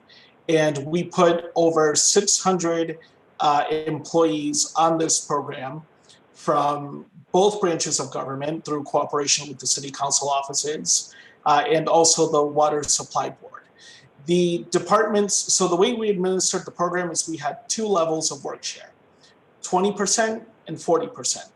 20% meant that the employee was laid off 1 day per week. 40% amounted to 2 days per week. So the employee would not report to work, would not be paid by the city, but would instead receive unemployment insurance dollars. These until July 25th of 2020 were supplemented by a $600 weekly CARES supplement that was provided to all employees that were eligible for the program. Therefore, we were able to reach an agreement with the union for 14 weeks because we knew that it would be budget neutral to most employees, meaning that for the first 8 weeks of the 14-week period, they would receive their unemployment insurance plus a $600 benefit, and that would lead to no loss of wages for most employees up to September 4th. We have learned obviously a lot, having never administered this program before, and now having administered it, of what we would do differently if we are to continue the Workshare program. And conversations, I know you're probably going to ask this question, but conversations are underway, and we're considering expanding the Workshare program because the city and other employers who are on Workshare would not be liable for any cost of the unemployment insurance through December 31st of this year. And there's always potential for Congress to extend that period. So that's under consideration. What we tried to do was for labor positions, we tried to not exceed generally the 20% threshold for Workshare. And for the clerical positions, most of those were at 40% unless they were really crucial functions that needed to be in attendance. So we worked with the union basically to make sure that we had their agreement, because we have to have their agreement by regulation to be on the Workshare program. And this helped the city avoid between 70 and 80 layoffs between May and September 5th. Okay, so just very quickly, 600, you utilized 600 employees out of how many city employees were on the system? 600 out of? So it's 600 out of roughly 800 positions that we looked at, or 900 positions rather. Oh, so out of a 900 city employees, 600 were on Workshare, is that what you're saying? Correct. Okay, and do you know how much money we saved in the time period from, was it, you said from May to, in theory, it's going to expire this week. And do you know how much money we saved? How much, sir? So in the previous fiscal year, and I think either Sarah or Larry can supplement these numbers and give a more accurate number, but in the previous fiscal year, we managed to get savings of over 400,000. And for this fiscal year, we had projected savings of $1,448,000, and it looks like we're projected to be at $1,447,000. So we're within $1,000 of our target projected by the end of this week. And then if this program is extended to December 31st, what is the projected savings for that? So that's still part of the ongoing conversation, Mr. Chairman, with Local Union 1033. We have noticed and we've learned from this experience that there are certain functions that we can't necessarily have at the same participation level that we did previously. And because we were trying to take advantage of this program through the $600 or through the end of life of the $600 benefit, this has given us a little time to rework and rethink how we're going to do that submission. So that number I still don't have yet, but my target would be probably a similar target to what we actualized in savings so far for this fiscal year. So around 1.5 million. So right now, but we are running out of time, right? It is September 1st, December 5.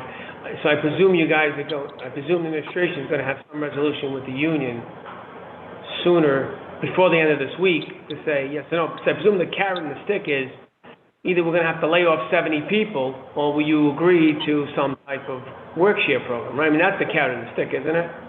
Isn't it really unfortunately, that's the either or in this financial conundrum we're in, right? Those are two of our considerations that we're taking. Obviously, if we can't find savings with Workshare, we'll have to apply different treatments, whether it's layoffs, voluntary layoffs, mandatory layoffs, or pay cuts even. And right now, and are you leading the extension conversation at this time with the union? So I'm working with the administration, the mayor's office, and we're having conversations with Local Union 1033. We even had one earlier today. And we do have until September 11th to have a resolution, because next week the city will not be on Workshare. There's a consideration we have to have for longevity payments. They're counted as part of compensable wages and would make staff ineligible to receive Workshare, which would affect the city's savings. So we've decided that we would have a week break in between this Workshare period, and if a new one were to resume with the union's agreement, the one starting on September 14th. And just so just a little more information. So right now, presently the Workshare program works is the people are on it. Are they also getting the $600? They are no longer getting the $600 that expired. Is it $300? Is it $300? Yeah, the executive order, it took a while to get guidance from Federal Department of Labor to State Department of Labor and then to the city. But my understanding is there's going to be a one-time payout of $900 for the 3 weeks of the $300 supplement that's been made available by the executive order signed by the president. So that's not an ongoing benefit. And will that $300 continue on to December 31st also? At this time, no, there's no continuation. That was only for a 3-week period. So I know that those payments are being processed now, but there's no additional CARES benefit at this time. Thank you. So now I understand where we are. So right now it expires September 5. You guys are in negotiation with the unions right now to extend it to December 31st. right now, there's no additional 3 or 600 after September 5. And that if we do extend it, will it still be 100% funded by the CARES Act and the federal government? The city will still have that 100% savings, or will it be a 50-50? The city will have the 100% savings through December 31 of this year. Thank you. So I got where I am. Committee members, do you have any questions on this matter? Councilwoman Anthony, you have the mic. I'm sorry, I just want to be clear. So there's no more supplement of any kind of funds, no 300, 600, nothing as of September 5th. Is that what you said? That's correct. Well, the supplement ended on July 25th.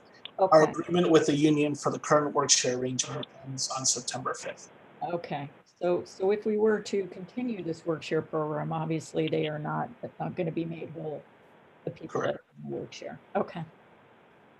All right. Thank you. Committee members, any further questions? Council members? And then I would just follow up with, could you possibly put the internal auditor, the treasurer, and the financial consultant, Mr. Almonte, in the loop so we know what's happening, so the council and the committee can know that I presume by the end of the week or close by, you will either going to have a negotiated agreement with the union or you're not. And I think it's important that we see a copy of it, what it is, because if it's also like going to be some type of hidden incentive in there, meaning like the city will give you $200 or $300, you know, you do the Workshare, we give it, you know, because I'm sure that conversation potentially is happening where the city's saying, you know what, I know there's no incentive, we'll give you an incentive, you know, so we want to know those kinds of ins and outs. If there is, there is, but we want to understand it, okay? So I presume it's you, Mr. Mancini. Are you involved in these negotiations, or you're not? Mr. Chairman, I am involved with Mr. Echeverria and our finance team on a regular basis, daily, in fact, and working through our chief of staff and sharing information and confirming information. But we are in good hands at the helm of Mr. Echeverria. He has outstanding relations with Local 1033 and its leadership, and they have really collaborated in partnership, and they too want to see this be successful. If I may add one other comment, Mr. Chairman, through the work of the HR department, listening to other directors who had concerns about Workshare on their workforce, and much of that came from council input, I think that's going to lend itself to the next Workshare agreement. It might be more perfect as to which departments can or cannot do without any change in their workforce, which ones could do a lighter workforce. And we've learned that over the 14 weeks. We've seen that. If there's been any perfection of the Workshare roster, I think we've seen that. And again, kudos to Mr. Echeverria and his team, because they've been working diligently, relentlessly with departments to try to figure that out, particularly the ones that have a high seasonal impact, as we do right now with the weather. So that's another consideration, and that has to be factored in for whatever budget savings we can rely upon. But we are working in unison on that project. Thank you. So with that, I'd ask that you update Mr. Echeverria, the internal auditor, and the treasurer, and the financial consultant on the progress of this relationship with the union and the Workshare program, the upcoming few days. And then I'd ask that internal auditor and treasurer, and that if you get, you know, that by Friday we should have an update and make sure the entire council knows what's going on. I think it's important. There's no other further questions by committee members, council members. Well, late in the evening, I want to thank everybody, by the way, participating. I think we made some positive headway for the people of Providence, and hopefully we will working together, all of us, council members and administration. In any relationship, we have ups and downs, but working together, we can do everything we can to steady the ship during these three crises that are occurring in the city. So I commend everybody for participating. With that, a motion to continue item number 6, item number 5 and number 6. We continue number 5, right? Continue item number 5 and number 6. Councilman Anthony makes that motion, I believe. So moved. Councilman Castillo seconds it. All in favor? Aye. Motion carries. Next, no other business before this honorable body. I'd like to make a motion to adjourn. So Councilman moved. Anthony? Mm-hmm. Second by Councilman Castillo. let's make a point, thank the clerks, great job once again. We cannot do this without you, and I want to thank you. It's very important to thank all of the financial team of the city council and everybody participating, of course, of the committee and the council. All in favor? Aye. All opposed? Great. God bless. Be well and be safe. Thank you, Mr. Chairman, members of the committee, Thank you all. members of the council. Thank you.